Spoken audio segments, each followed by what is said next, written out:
दूसरे के बही ख्वाह हों, एक दूसरे की मदद करें, ऐसी जिंदगी। सर आपकी बात आ गई, आप ये कह रहे हैं कि लोग डिसाइड करेंगे क्या सही है क्या गलत है, यही है? मेजॉरिटी डिसाइड करेगी क्या सही है क्या गलत है? अरे भाई बिल्कुल।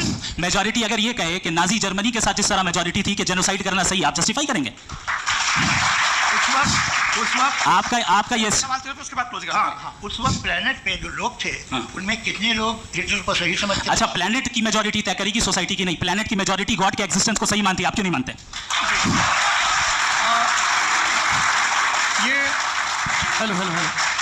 ये क्रॉस क्वेश्चन का राउंड यहाँ पर समाप्त होता है और ये बड़ा अच्छा है कि इस तरह से फ्रेगमेंट कर दिया गया है ताकि जो मटेरियल ऊपर जा रहा है जवाब दे दूं। जी, प्लेनेट की ज़्यादातर मेजॉरिटी कुछ दूसरे मजहबों के खुदा को मानती है। आप उन्हें क्यों नहीं, आप तो मेजॉरिटी की बात कर रहे हैं। ये क्लोजिंग आप ये कह रहे हैं इविल और गुड को डिसाइड मेजॉरिटी करेगी, मेजॉरिटी जो कर दे वो सही हो जाएगा। जो टॉपिक है डज गॉड एग्जिस्ट, मैं इस पे इतने एकेडमिक तैयारी करके आया था, मुझे था कि मैंने सोचा था कि कई सारे मैं आर्गुमेंट्स दूंगा, लेकिन वक्त की भी किल्लत और जावेद साहब बार बार इधर उधर चले जा रहे थे तो उसको भी थोड़ा एंटरटेन करना पड़ गया। डज गॉड एग्जिस्ट पे मैं एक ही आर्गुमेंट दे पाया, आर्गुमेंट्स बहुत हैं और डेफिनेटिव आर्गुमेंट्स हैं, और मेरे आर्गुमेंट को किसी एक राउंड में भी इन्होंने एंटरटेन नहीं किया और रेफ्यूट नहीं किया, एक राउंड में भी नहीं, एक राउंड में भी नहीं। और ना ही अभी आपका क्लोजिंग आर्गुमेंट आएगा, बता दें। Argument of contingency sir. अरे मैं आपसे कई बार कह चुका हूं कंटीजेंसी का मतलब। अब मैं कैसे समझाऊं आपको और कितने आसानी से समझाऊं मैं, मुझे तो नहीं समझ में आ रहा है। आप अपनी आर्गुमेंट ऑफ कंटीजेंसी उर्दू में बोल सकते हैं। आप अपनी बात पूरी कर लें जी। तीसरी चीज, इसका जवाब नहीं दिया। दूसरा, आपने गॉड के न होने पर कोई डेफिनेटिव आर्गुमेंट नहीं दिया, सिर्फ मजहब पे बात कर रहे हैं आप। मजहब तो आज हमारा टॉपिक ही नहीं था, आज तो हमारा टॉपिक को आप मजहब से ले लेकर आईएस तक चले गए। भाई हमारा क्या ताल्लुक है उससे? We condemn them. और उसका गॉड से क्या ताल्लुक है? अगर कोई गलत काम कर रहा है, किसी ने किसी को कत्ल किया, किसी ने किसी का रेप किया, उसको सजा मिलनी चाहिए। और आपके पास कोई भी rational strong foundation of morality नहीं है।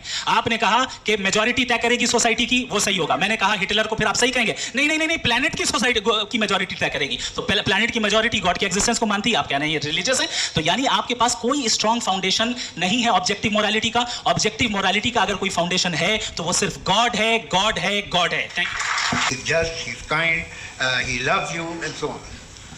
मैं जब दुनिया देखता हूँ तो मुझे कोई ऐसा सुप्रीम पावर यहाँ दिखाई नहीं देती है जो इंसान की बहबूदी के लिए कुछ कर रही हो, कमज़ोर को बचा रही हो, मदद कर रही हो, जालिम को पीछे हटा रही हो। मैं नहीं देखा, तारीख में नहीं। एक तो अगर है और ये देख रहा है तमाशा, तो उसका होना न होना बराबर है। दोयम ये कि ये जो है, जब आप ये कहते हैं कि कायनात जिसकी कंटीजेंसी है, मैं देखिए वो लफ्ज़ इस्तेमाल किया मैं, तो ये कैसे हो सकती है भाई? और फ़ौरन आप सरेंडर कर देते हैं कि जाहिर है कि इसका बनाने वाला तो इससे 10,000 गुना ज़्यादा कॉम्प्लिकेटेड होगा, उस पर आपके होने पे कोई इतराज़ नहीं है। उसे वो टाइमलेस है, वो पहले से था, टाइम तो बहुत बाद में आया। ये सब आप मानने को तैयार है जिसका आपके पास कोई सबूत नहीं, आपके पास कोई रीज़न नहीं है। आपकी तारीफ क्या है मज़हबों की?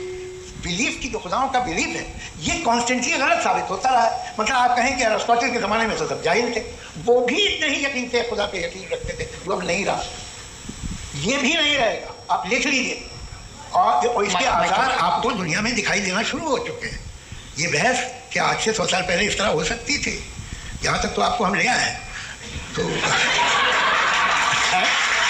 सर अरे इनको मदद की ज़रूरत नहीं भाई, ये सेल्फ सफिशिएंट आदमी है, आप क्यों इनकी मदद कर रहे हैं? Sir please. तो ये जो है तमाम बातें अपनी जगह हैं। ये एक पैकेज है, आप अकेले, कोई आदमी ऐसा नहीं जो सिर्फ गॉड को मानता, उसके साथ बहुत पैराफर्नेलिया आता है, अलग अलग पैराफर्नेलिया आते हैं। They have always created chaos in the society. मैं तो आपको सीधा ऑफर देता हूँ कि दुनिया में 10 इम्पॉर्टेंट बिलीव्स हैं, आप एक मानते हैं, 9 नहीं मानते। 9 में आप एथीस्ट हैं, 9 को आप बिल्कुल रीजनेबली मेरी तरह देखते हैं। तो 90 मजहबी आदमी भी 90% एथीस्ट है, वो दूसरे खुदा नहीं मानता, एक खुदा मानता है अपना वाला, बाकियों को कहता है गलत है।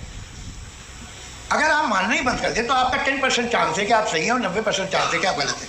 मेरा मशवरा है, आप मानना छोड़ दिए तो 50% चांस होगा कि आप सही हैं और 50% चांस होगा, 40% आप गेन करेंगे बाय बिकमिंग एथीस्ट। ये एक फरसूदा ख्याल है, ये ख़त्म हो रहा है। हो सकता है मेरी ज़िंदगी में ना हो, लेकिन ये हो जाएगा। जो बातें इनको आप मेटाफिजिकल, ये वैसे रिस्पेक्टेबल टर्म दे दिए, ये तो उन लोग के हैं जिन्हें ना फिजिक्स मालूम थी ना मेटा मालूम था, ये उन्होंने आपको दिए। जी बहुत शुक्रिया।